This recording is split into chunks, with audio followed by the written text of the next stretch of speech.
Hello, I'm Typhusion, and welcome to my playthrough of Resident Evil, the remake on the PlayStation 4. I played it previously on the GameCube, very much enjoyed it, so I thought, why not play it again? Because it's an amazing game. So let's go, shall we? New game. I will mention that I have played this game on the PlayStation 4 briefly, just to get used to the controls, and I like them. I will be playing as Jill since I quite like Jill.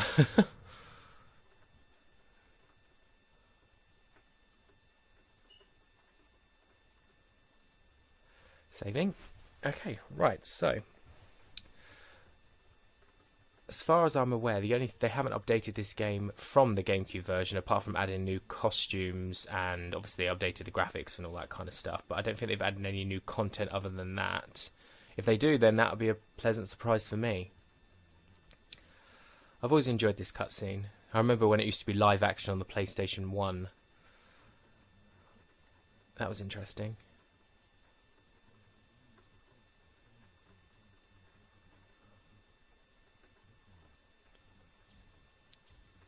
They were apparently bitten. That's a very common thing with zombies. They just like to bite people. You know, they don't want to shake hands. They don't want to say, hey, I'm a zombie. They just want to bite you. And that, but, you know, they are hungry, so you gotta forgive them.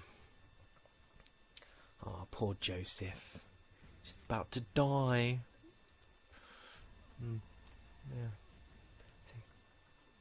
See, if that was me, I would just run. I wouldn't even search. I would just run.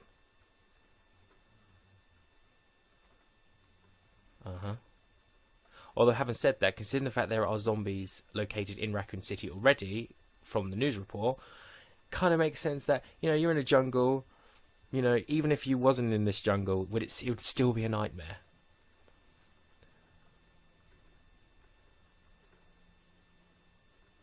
Oh, I will mention, I watched this thing on IGN called Project Sarah, and the actress who plays Jill Valentine and the likeness that they used for her, she was in that, and that was a pretty good mini webisode kind of story.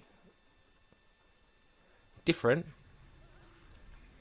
and her acting is better than in this, because the voice acting in this is, well, I wouldn't say bad, because I find it fun and enjoyable to listen to, but I definitely think it's deliberate, definitely intentional, because the original on the PlayStation 1 was god-awful. See, if I was aiming at a dog right now, I'd shoot them. I'd be like, nope, shoot, dead, kill. I wouldn't be like, oh, they're deformed, I'm going to let it run at me. See, she's lucky. She could have died. Maybe I should have played as Chris, because Chris seems a bit more able. Unfortunately, I do like Jill. Plus, Jill has extra inventory slots, and she has a lockpick.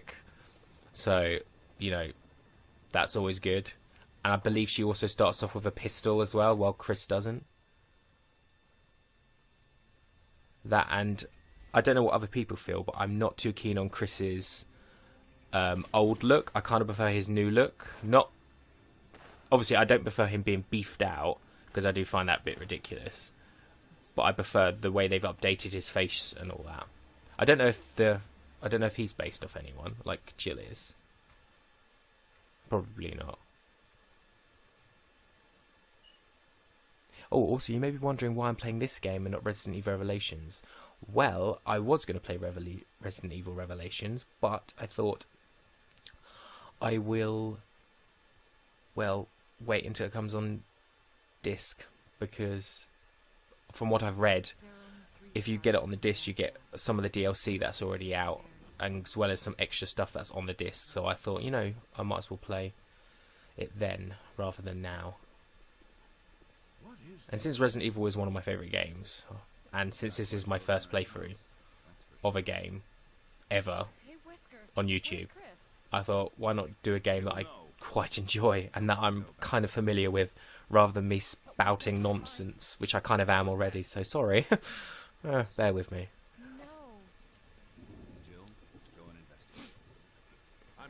If that was Chris, even though I know it's not, or is it? Why would he be in that area? Because they came through the front door, and I don't believe there's an entrance that side. I mean, I guess he could have came through the window.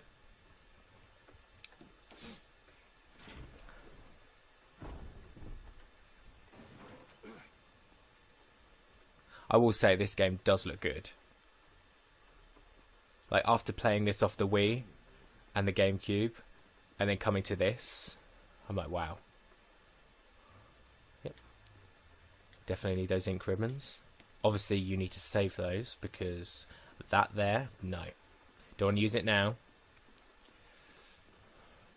I think you'd better take a look at this. What is it? It's blood. Blood. Why would you need to taste it to know it's blood? I'm sure that blood kind of has a distinctive look to it. I'll be examining this. Plus, you don't know what that blood has in it, you know. There's all kinds of funny things going around. Like zombies. The T virus, you know. Obviously, they don't know that, but, you know, you never know. Right. God, sorry, I'm just distracted by how good this game looks. Oh, dear. One thing I will say, if they ever make another Resident Evil other than Resident Evil Revelations, which I assume they will, like Resident Evil 7 or something, I would like them to go back to this style. Because with the panning of the camera, and the way you can just continue moving as long as you've got the thumbsticks held down, it does work very well, and it's quite smooth and fluid, even when it transitions between different cameras. And the different camera transitions are I quite like them because they make it more artsy. So like you go around the corner, you're like, what's that around the corner? I don't know because I can't see. That startled me a little. It's a monster. Let me take care of it. I don't understand why he then adjusts to aim again when he's already aiming. Oh, this game does make me laugh. Hell is this thing? I found Kenneth killed by this thing. Let's report this to Wesker. Why is it that zombie movies, or shows, tend to not say the word zombie? I guess they don't know what they are, but I mean, the word zombie's been around for ages, so I'm sure they would know what a walking dead thing is, unless we're to assume that, oh, he's gone. Unless we're to assume that, oh well, what are we to assume? Assume that they've never heard the word zombie in their life. I guess it would make sense, because if they're supposed to say this is how zombies are created, then that means any mention of zombies prior to this had never been heard of before, so they wouldn't know the word zombie. Yet, anyway. So I guess that would make sense that way. But I do find a lot of shows do that, like Walking Dead, they call them walkers. Although Z Nation call them zombies, and I think World War Z call them zombies as well, which is pretty cool. It's always nice to hear that word. I do apologise if I ramble on. I am slightly new to this. Barry. And that. Any luck, Jill? No, nothing. What's going on around here? I can't figure it out. Same here. Chris and now Wesker. Oh, God. There's not much we can Her voice. do for him separate. I'll Chris, let you- and now Wesker. Yeah, I'll try to get on the other side. Oh, dear. This mansion's gigantic. We could easily get lost. Let's start from the first floor. Okay. Oh, I almost forgot. It's a lock pick. Hmm. You'd make better use of it. Yep, the master of unlocking. Although I don't actually know if they say that in this game.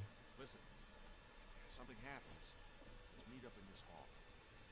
Got it? Okay.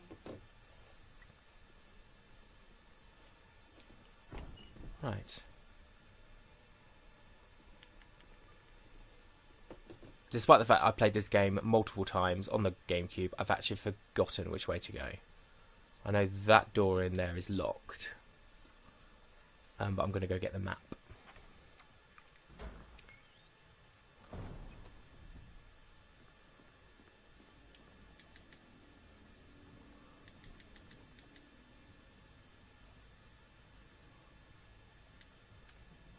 Oh no, Jill, don't jump back on it. I'm supposed to push it.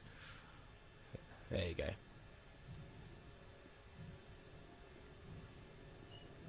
See, one thing I like about games like this and games back on the PlayStation 1 and actually, so a lot of recent games are doing it as well, but they just kind of give you you just don't know where to go.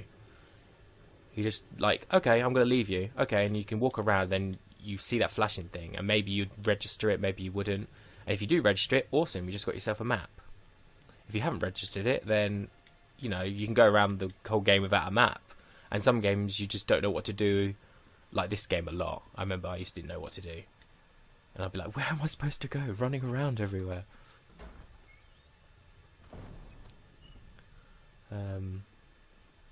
But no, a lot of games don't do that anymore. It's always go here, go there, cutscene.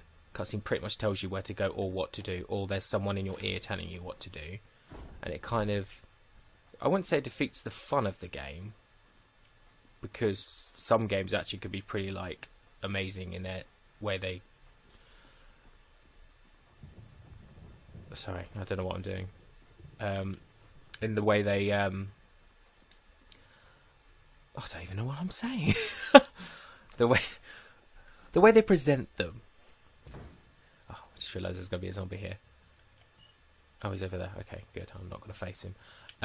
Yeah, the way they like present them, so you could have a game that enables you to go here, but in the space of that, it gives you freedom, and that's good. Like Killzone, the new one, Shadowfall, even though you kind of go from point A to point B, it kind of gives you a lot of freedom in between, or Deus Ex or something like that. Actually, maybe not Deus Ex, because that's a bit more open world. But like games like this, it's like, oh, you're in a mansion. These doors you cannot open, and now you find your own way.